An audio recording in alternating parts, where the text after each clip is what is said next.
अस्सलाम वालेकुम। Live show में इशरात भट्टी ने तारड़ को आईना दिखा दिया। इशरात भट्टी ने ऐसे पॉइंट टू पॉइंट जवाब दिए कि इस वीडियो में आप देखें, लेकिन वीडियो देखने से पहले हमारे इस चैनल को सब्सक्राइब ज़रूर करें। 100 तरह की एजेंसी है, 100 तरह की लॉ इन्फोर्समेंट उनके पास एजेंसीज है जो उनको रिपोर्ट करती हैं, जो रिपोर्टें फराहम करती हैं, जो उनको डोसियर्स आते हैं। अब अगर हम भी जलसे में जाके कागज़ बनाना शुरू कर दें और बाद में वो कागज़ घुमा दें, जिसका भी केस भुगत रहे हैं साइफर वाला, तो देखिए ये जेब नहीं देता। पहली बात ये कि बहुत सारी इंफॉर्मेशन अपने सीने से साथ लगा के रखनी होती है। वक्त आएगा, पहले हर चीज़ का कानूनी और आईनी पहलू देखना चाहिए। आपका ओथ ये कहता है कि मैं बतौर वज़ीर आज़म मेरे नॉलेज में जो चीज़ लाई जाएगी वो मैं अपने तक रखूंगा, मैं किसी ऐसे शख्स को, गैर मुतलका शख्स को नहीं बताऊंगा। ये सेंसिटिव मामला है, इसमें कल को इन्वेस्टिगेशन होनी है, इस केस ने चलना है। ये मेरी बात लिख लें, इस केस में चलना है, इसमें गिरफ्तारियां होनी है, इसमें एविडेंस होनी है। मतलब आर्मी चीफ के खिलाफ कत्ल की मुहिम, कातलाना हमले की मुहिम, सब कुछ इसमें गिरफ्तारियां होंगी। इसमें ये ऑब्वियसली ये लीगल केस चलेगा। अगर अभी से वजीर आजम साहब हर चीज ट्वीट कर दें तो फिर कल केस की कानूनी नौयत क्या होगी? और देखिए, मैं किसी ने इमरान खान को नहीं कहा था, कासिम के अब्बा को सॉरी नहीं कहा था कि वो सऊदी वली अहद का दिया गया तोहफा बेच दे ब्लैक मार्केट में, उसकी बीवी करोड़ रुपए खा जाए। मैं माजरत चाहता हूं, किसी ने नहीं कहा था कि आप वहां पे कारोबार शुरू कर दें, इतने बड़े बड़े डब्बे आए, वो खोलें, हीरे जवाहरात से भरे हों, उनकी कीमतें लगाएं और ब्लैक मार्केट में बेच दें। किसी ने नहीं कहा था कि 9 मई को लोगों को कहें कि वो फौज पे चढ़ दौड़े, अपने ही फौज के। मैं कैप्टन कर्नल शेर खान के घर 2 दफा गया हूं स्वाबी। मैं क्यों गया हूं? मेरे अंदर दर्द था, मैंने उसके भाई के आगे हाथ जोड़े और माफी मांगी। मैं हर दूसरे दिन ब्रिगेडियर MPS बाजवा की वो वीडियो निकालता हूं, इंडियन ब्रिगेडियर की, जो कहता है कि मैंने इसकी साइटेशन लिखी है कि टाइगर हिल कैप्चर नहीं हो रहा था, ये बार बार फायर करता था, जवानों को मोटिवेट करके लाता था, और मैं कहता था इसको मारो, जब तक ये खड़ा है हम जंग नहीं जीत सकते। इंडियन ब्रिगेडियर लिख रहा है कि वहां कैप्टन कर्नल शेर Khan of 12 NLI has fought bravely, must be given his due recognition. वो बॉडी के साथ अंदर नोट डाल के भेज रहा है, दुश्मन तारीफ कर रहा है, हमने उसका मुजस्मा पकड़ के तोड़ के उसको आग लगा दी। मैं उसके भाई के आगे हाथ जोड़ के खड़ा रहा, मैंने कहा जी मैं अनवर लाला आपसे माफी मांगने आया हूं।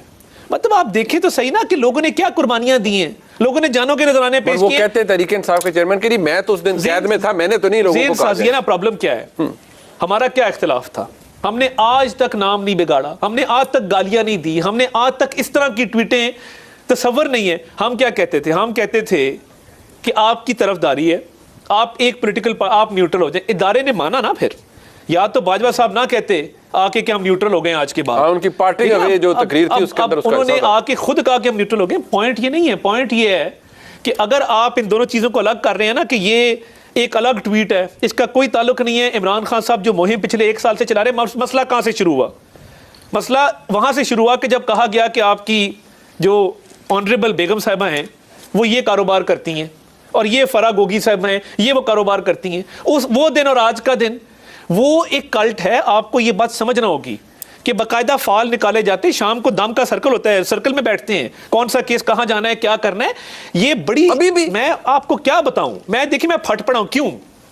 क्योंकि वो एक ब्लाइंड कल्ट है। अब एक साइकोलॉजिकल कंडीशन है, मुनीब साहब उसे कहते हैं परसिक्यूशनरी डिल्यूजन्स। अच्छा जी। कि आपको लगता है कि मैं यहां से बाहर निकलूंगा मुनीब साहब के स्टूडियो से, यहां से गोली आ जाएगी, मैं घर जाऊंगा, मेरा कुक मेरे पानी में जहर डाल देगा, मैं वहां से जाऊंगा, वहां मेरी बीवी जो है वो मुझे गोली मार देगी। ये इस तरह की परसिक्यूशनरी डिल्यूजन्स जो है वो जहनों में बनाई जाती है। आपको लगता है कासिम के अब्बा को ये हो गया है? कासिम के अब्बा को परसिक्यूशनरी डिल्यूजन्स भी हैं। अच्छा जी। और वो बात नहीं सुनना चाहते ना। अब तोशा खाना में 1 साल हो गया वो केस चल रहा है। ओ भाई, ये ब्लैक मार्केट में तोहफा कौन बेचता है? मुनीब साहब, आज मैं आपको तोहफा दूं, जी जी, कोई कीमती घड़ी लाके आपको दूं, आप ब्लैक मार्केट में बेच के उसके पैसे खा जाए, अकाउंट में भी जमा ना कराएं। मैं तो प्राइवेट कैपेसिटी में दे रहा हूं, स्टेट का तोहफा है। ये कैसी हरकत है? ये एक ऐसी हरकत है जिसका जवाब नहीं दिया जा सकता। और इसका जवाब ये नहीं है कि PDM ने करप्शन की और PDM फलां है और PDM, ये इसका जवाब नहीं है। नहीं, बट एक बात है ना, इस सारे मामले के नीचे कासिम के अब्बा ये कह रहे हैं, माजरत के साथ, वो क्या होता है ना कि वो जैसे पंजाबी में कहते नहीं कि फलाने की आप सियासी तौर पर उसकी मंजी ठोक रहे हैं या उसको खत्म कर रहे हैं, आप इस सारे चक्कर में PTI को खत्म कर रहे हैं। और ये भी एक बहाना है जिस चक्कर में खत्म कर रहे हैं। ये बहुत बड़ा केस है अगेंस्ट PDM, और वो कहते हैं पूरी रियासत ये कर रही है। इंटरनल पॉलिटिक्स को समझे, जितने इलेक्टेबल्स थे जिन्होंने कई दहाइयों पे परवेज खटक साहब हैं फॉर एग्जाम्पल, वो कहते थे कि इसको घेरा हुआ है 3-4 नॉन इलेक्टेबल्स ने, जिनका हलकों से कोई ताल्लुक नहीं, मुल्क से कोई ताल्लुक नहीं है। शिदात अकबर आज कहां पे है, शहबाज गिल आज कहां पे है? ये 3-4 लोग थे जिन्होंने खान साहब का माइंड था, मगर जिन्होंने इस बात पे कन्विंस किया कि आप जब तक अपने फौज को, अपनी सिक्योरिटी एजेंसीज को टारगेट नहीं करेंगे, आपकी सियासत आगे नहीं चलेगी। आज भी शाह महमूद किस मुंह से खड़े होते हैं? आप पूछें जरा कभी कि निजी महफिलों में वो क्या बात करते हैं और खान साहब के सामने वो क्या बात करते हैं। पॉइंट ये है कि अपनी अना और अपनी सियासत को इस नहज पे ले जाना कि मुल्क की सालमियत को आपको मैटर ही ना करे। खान साहब के मुंह से नहीं निकला था कि अगर मैं इक़्तिदार से हट गया तो इस मुल्क के 3 खुदा ना खासा टुकड़े हो जाएंगे? ये किसने कहा था? उन्होंने कहा मैं ये ज्यादा खतरनाक हो जाऊंगा। बट सवाल ये है कि आप अगर उसको एक सियासी पर्सपेक्टिव से देखें तारड़ साहब, अभी आप असेंबली की मुद्दत 1 महीना रह गई, आपने निगरान बनाना है, मतलब कोई उसकी लेजिटिमेसी क्या होगी? राजा रियाज साहब से और शहबाज शरीफ साहब बैठेंगे कि निगरान वज़ीर आज़म ऐसे बढ़ाना है? हमने तो उस दौर में मिसाक मईशत की बात की थी जिस दौर में हमारे से बात कोई नहीं करता था, जेलों में डाल रहे थे। कश्मीर पे हमने बात की। बट अब क्या लेजिटिमेसी होगी? वो कह रहे हैं मेरी जमात फारग कर दी है, लोगों को आपने तोड़वा दिया है, भगा दिया है, तो क्या करेंगे? कुछ को निगरान वज़ीर आज़म लाएंगे, राजा रियाज साहब एक तरफ लेके आएंगे जी ये मेरा नाम है फलाने बंदे का, साथ ही वो कहेंगे टिकट दी, दरखास्त है। बात ये है कि ये जमात किस तरह बनी थी, मुझे आप बताएं ना। या तो हो ना 1997 से जो कारकुन थे वो मुतहरक थे, आइडियोलॉजिकली इमरान खान से मोहब्बत करते थे, फवाद चौधरी साहब, फिरदौस आशिक अवान साहिबा, शाह महमूद कुरैशी साहब, कभी पार्टी तब्दील नहीं की थी इन लोगों ने। देखिए हम 2 फिल्ट्रेशन प्रोसेस से गुजरे हैं, हमें इतनी दाद जरूर दें कि मुशर्रफ के दौर में हमारी फ्रंट लाइन में से बहुत सारे लोग नहीं टूटे। दोबारा जब ये दौर आया जो हमने मुश्किल काटी पनामा के बाद, हमारे बहुत सारे लोग नहीं टूटे।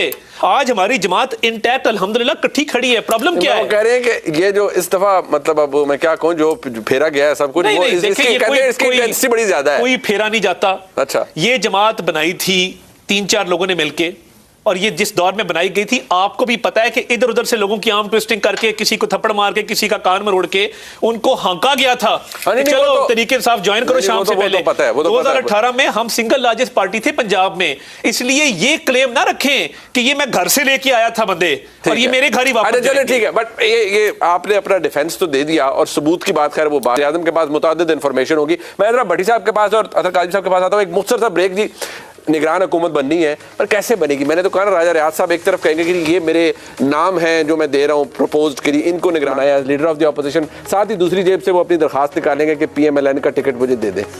मतलब क्या नज़ारा होगा वो आपके लिए भी। एक ब्रेक के बाद मंजरकशी की है आपके सामने, ये मंजरकशी आपके दिल को भाई होगी कि मतलब राजा रियाज साहब अपने नाम देंगे और वो सख्ती से कहेंगे कि इन नामों में से एक नाम के ऊपर कंसेंसस हो जाना चाहिए। As leader of the opposition मैं बता रहा हूँ कि इन नामों में से एक नाम को निगरान वज़ीर आज़म बनना चाहिए।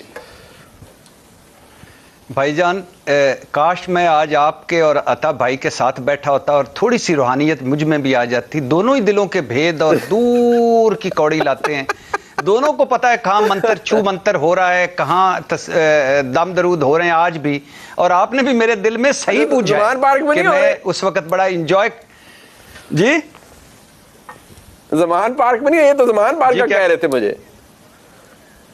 अच्छा नहीं वो तो, और इस तरह फिर देखे ना तारड़ साहब ज़मान पार्क तो नहीं जाते ना, अंदर भी नहीं जाते, तो इतनी दूर से माशाल्लाह सैटेलाइटी रूहानियत जो है वो अगर होता है या नहीं होता है वो तो एक है। चलो उसको वो समझ जाना, और आपका लाहौर में बैठ के मेरे दिल में घुस के तो समझ जाना, जो दोनों चीज़ें सच्ची साबित है।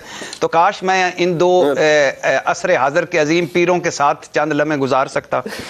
देखिए पहली बात तो ये है कि 2-3 बातें तारड़ साहब ने बड़ी खूबसूरत की। हमने कहा 9 मई जो है, फिर एक मरतबा कह दूं और एज ए पाकिस्तानी कह रहा हूं, बिलीव में, खुदा की कसम, मैं कोई डर कोई खौफ, जिस दिन कोई डर आ गया कोई खौफ आ गया उस दिन मैं ये पेशा छोड़ दूंगा या इससे निकल जाऊंगा। 9 मई को जस्टिफाई नहीं किया जा सकता, वो शर्मनाक दिन है। और उसका हर जो बंदा है, हर बंदा जिसका जो किरदार है उसको सजा मिलनी चाहिए। और जो तारड़ साहब ने शुरू में कहा था, एक बेगुनाह भी उसको जो है उसको सजा ना मिले और एक गुनाहगार भी ना बचे, खा वो कोई भी हो। मैं उसी पे आ रहा हूं, लेकिन आप सारी बातों को मिक्स कर रही है आज PDM।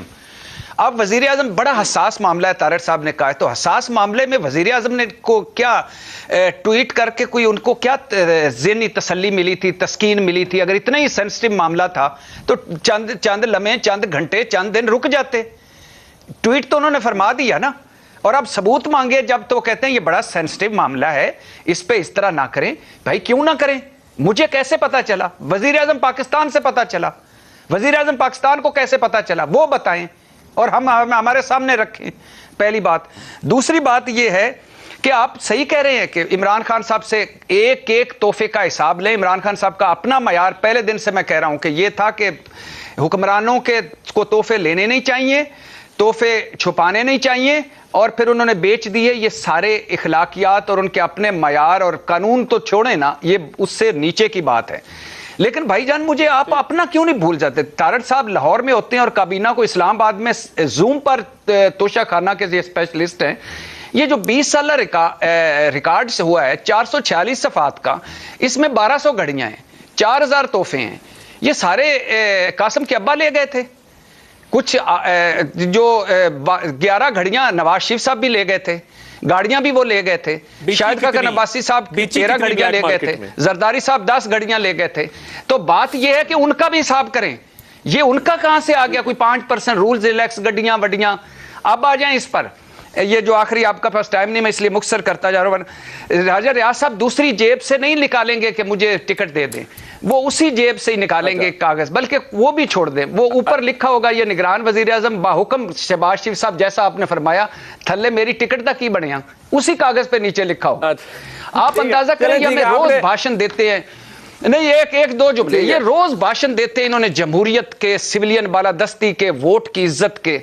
और यार आपने तोड़ दिया, आपने सुप्रीम कोर्ट के फैसले रोन दिए, आपने राजा रियाज को अपोजिशन लीडर बना दिया, आपने मनपसंद अपनी एक जाली, जो कल तक आपकी जाली पार्लियामेंट थी, लेकिन उससे जिससे जाली पार्लियामेंट जो कल तक कहते थे वो खोए मलाई वाली असली हो गई, उससे अपनी कानून साजियां कर ली। इरशाद भट्टी ने आज मेरा दिल खुश कर दिया। इस तरह के जवाब अतर तारड़ को दिए कि वो चुप रह गए। अगर आपको भी इरशाद भट्टी के जवाब अच्छे लगे हो तो कमेंट में ज़रूर बताइएगा। मिलते हैं नेक्स्ट वीडियो।